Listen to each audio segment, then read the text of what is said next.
Freedom Fighters, I'm coming back at you with another one on Friday the 13th. So if you're a little bit suspicious, so we might be getting spicy here today. But, I'm back to the normal style videos here. I've been busy for a little while. I did a couple, gaming videos, and then I did that cooking video. And I mean, some of you guys enjoyed it. I saw some people like, oh, this isn't the normal content, and like, what are you doing? Uh, I didn't subscribe for this or whatnot. And then other people said they liked it and, thought it was clever and everything. So I kind of intertwined the gaming into a political, statement kind of thing. But, it's all jokes and satire. But, anyway, and then the cooking stuff, I've always kind of done that here and there. So I apologize for the time off, but not really, because what am I apologizing for, right? Yeah, this ain't paying the bills.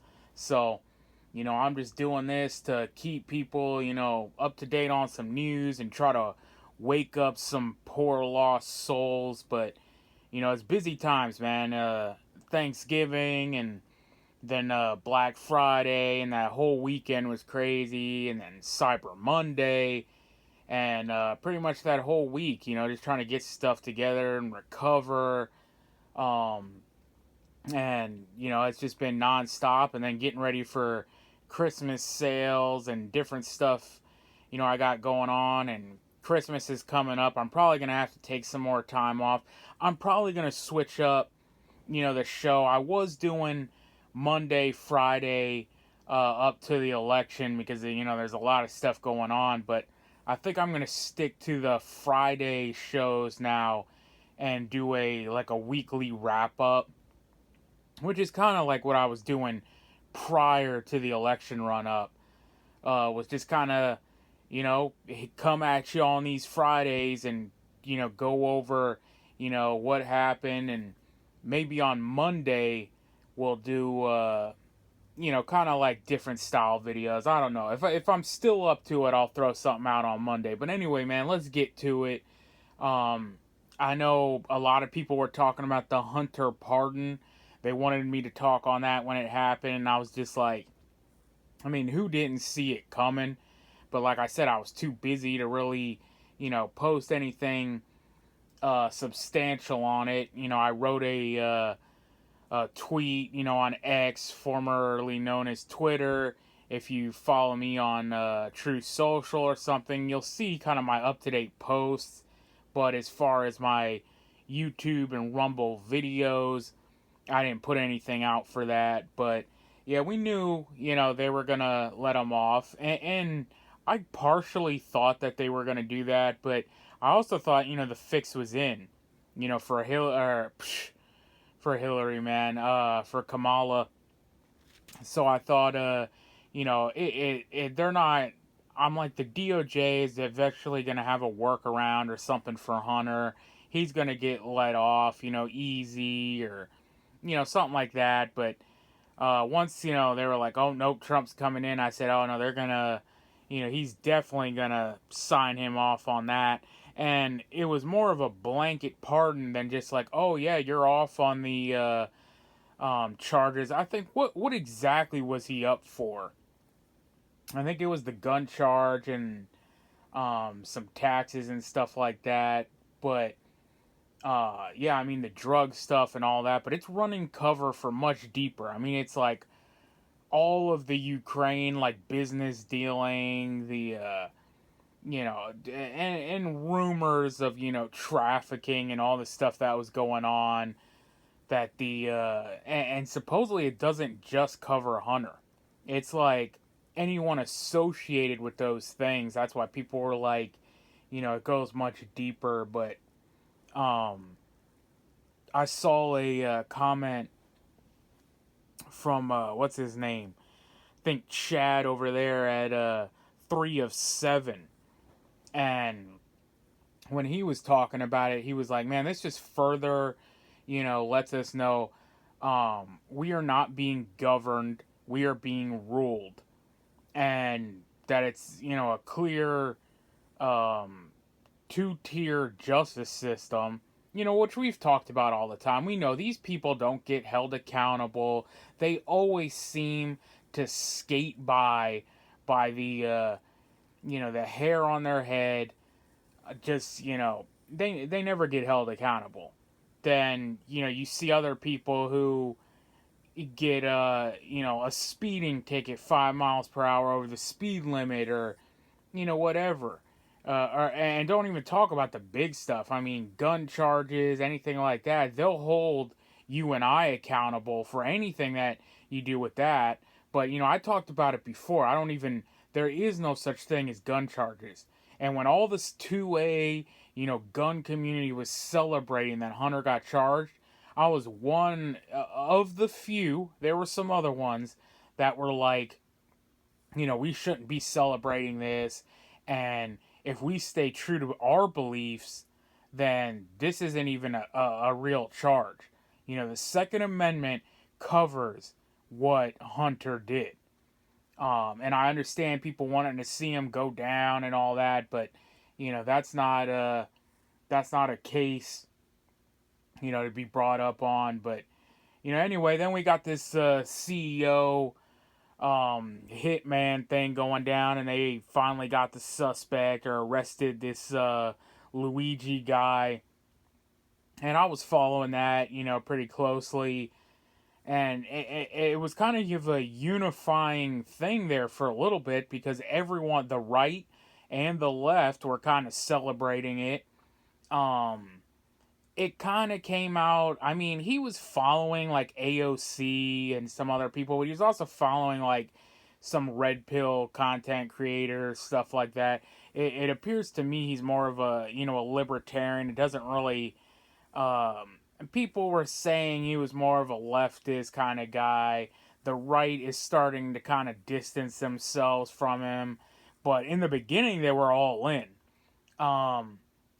Whether, I'm not really going to pick a side on here, like whether we support it or not, but he does mention the Second Amendment in his manifesto, and saying that, he has the right to, the righteousness to, basically avenge. I guess he said he was doing it for his mother, and then he also has come up on some, medical. I think he said he had back trouble and stuff like that, and hey, I can relate.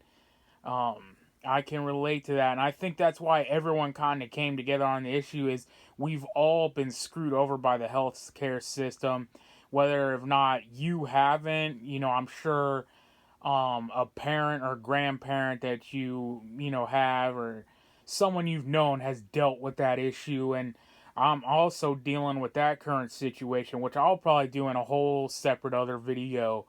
The medical system is a joke. It's absolute thievery and robbery, and that's why nobody sympathizes.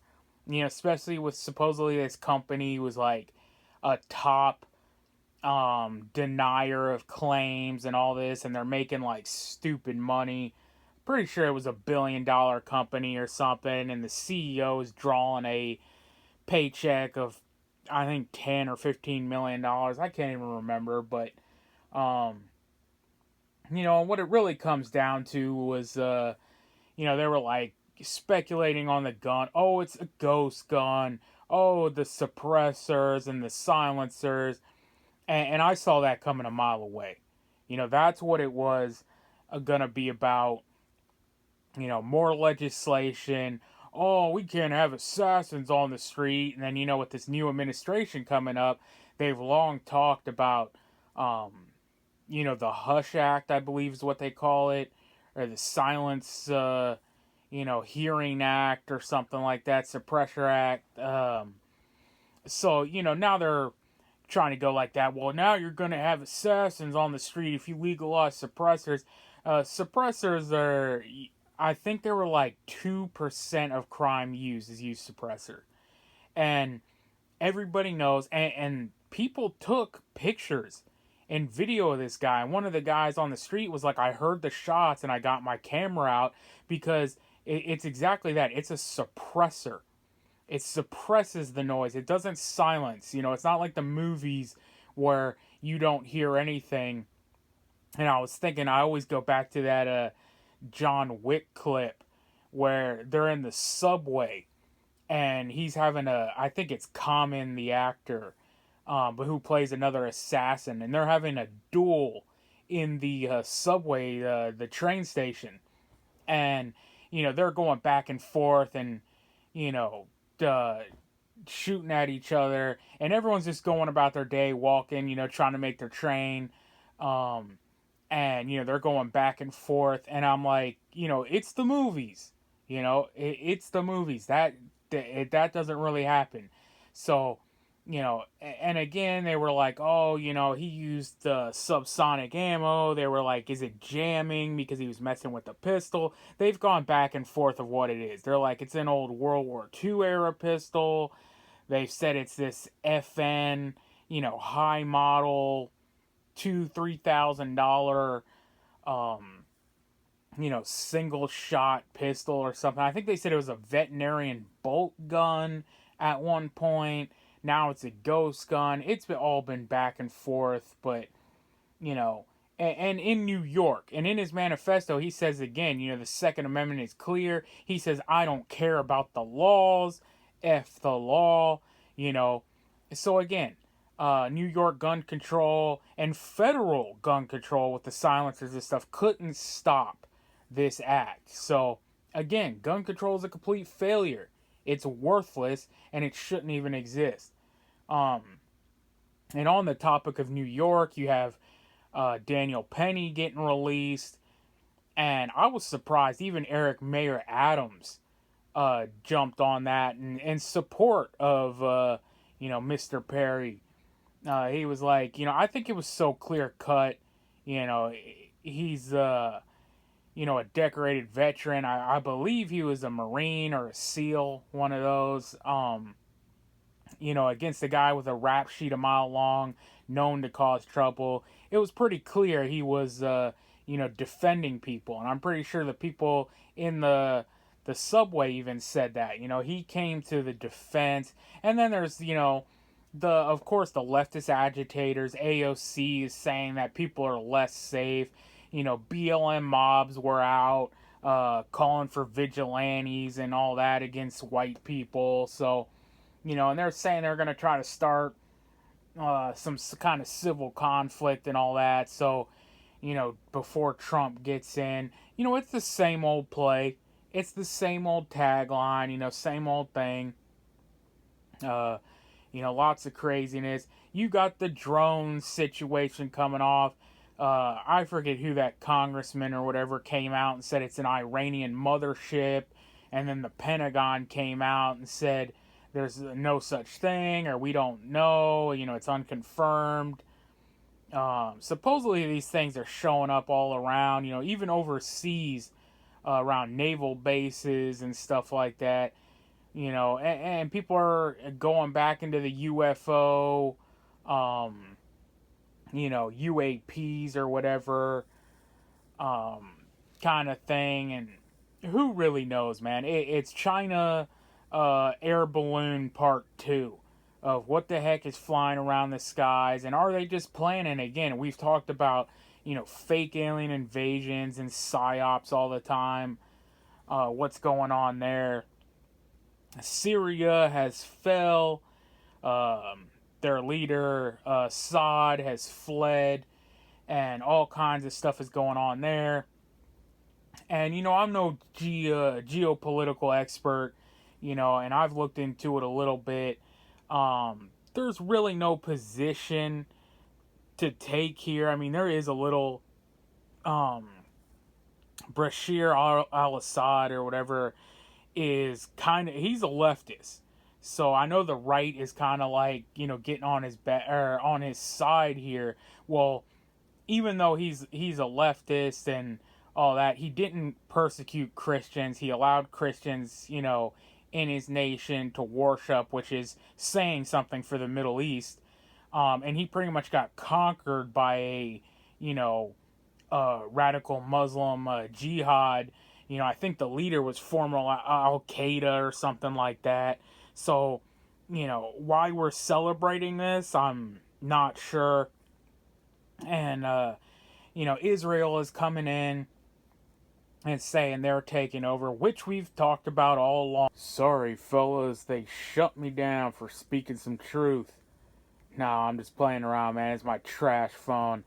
I definitely need to get a new phone, or at the very least have the battery replaced because it's just burning out. But it is a coincidence that, I was talking about the chosen people at the time, and I think that's where I left off. Not sure exactly where I left off, but we were talking about the rising Middle East tensions, Syria falling, and Israel intervening. And a lot of people were like, wait, hold up. I don't understand what's going on here. I understand why, they attacked after October the 7th because, that was an aggressive, act or attack on, their country or their people. But, what did Syria have to do with it? And they haven't been paying attention and haven't researched the Greater Israel plan and what they've been talking about all along, how they want to expand and that they actually believe, certain part of, I believe, Lebanon and Syria and some, I can't remember, maybe even Egypt or something. I can't even remember, what borders and region, is all around there. I just know certain areas of land they've, put claim to that they say is theirs as well. Um, so again, when Russia does it, it's aggression and they're taking over their neighbors and conquering land, but other people can do it. But then Turkey has also said, "Oh no, that's our land. That's always been our land, and it's always been our plan." And I think the rebels who overthrew Assad were actually Turkish rebels or have some kind of relationship or contact with them. But and I never understood how we're a NATO ally with Turkey. They seem to kind of always go against our interest or whatever we say, they're kind of on the opposite side. And also, like, having a Muslim ally, and I mean that's not impossible, but a lot of this stuff, contradicts each other. Our beliefs, our I guess our plans of governance and all that. So I always wondered how we even got together with them or whatnot. And then having Israel as an ally as well. I think we got Turkey in there just because they have a huge military, and we figured if we can bring them to heel or make them our friends, then it works out better in our favor. And to have another friend in the Middle East is in our favor, but not if they always go against us and kind of just go rogue and do their own thing, which the other side does as well. And now we're seeing that Israel is just kind of going out and doing whatever they want. So we have two NATO allies, at each other's throats saying, no, this is both our land. And are they going to go after each other? And then we have, two allies fighting each other. What if one of them attacks the other? How does Article 5 work then? We defend our allies, and if, any attacks on them, Article 5 comes in and we defend them. But what happens when it comes from one of our own allies? So, yeah, man, that's the shit show we're looking at. World War III drawing ever closer. Oh, yeah, and then we have the hot Tuah girl scamming out her simps. And who didn't see that coming, man? I had that on my bingo card. I can call that, profoundly bingo. But yeah, I mean, I first had her. I predicted she's gonna enter the industry, with her coming into fame with that interview. I said, oh yeah, she's gonna be a only fools girl, or she'll be full on, on video, doing the stuff and things. But she actually came out and said she was totally against that. She didn't want to go that route. That kind of surprised me. So then next I had her in for, definitely some kind of scam. Mainly just like selling products and stuff. She started up a podcast and some reality show, and I knew she was going to be selling like merch and stuff like that. But I was thinking like, oh yeah, cheap, Chinese plastic merch, or something to basically screw her viewers over. But no, she went the route of a straight criminal enterprise, and well, actually, I'm not sure if it's actually criminal. People were debating that, and I didn't look too far into the legalities and everything of uh the Ponzi scheme deal, what exactly makes it illegal. But supposedly she owned like 95% of it, and then you can pull certain amounts out, and then there's also an insider trading thing. I think they say they have text messages of her and her team like planning this whole thing. But then like, yeah, within 24 hours she pulled out, the rug from out underneath her simps, and completely crashed the coin, and took a lot of her viewers for, their life savings and all the money they had. So, there you go with that. But that's pretty much your wrap up, in this fallen world on Friday the 13th. That's how we're ending it. Until the next one, man, you know what it is. We are on our own. Nobody's coming to save us. So get right with God, because only God can save you. Freedom Fighters out.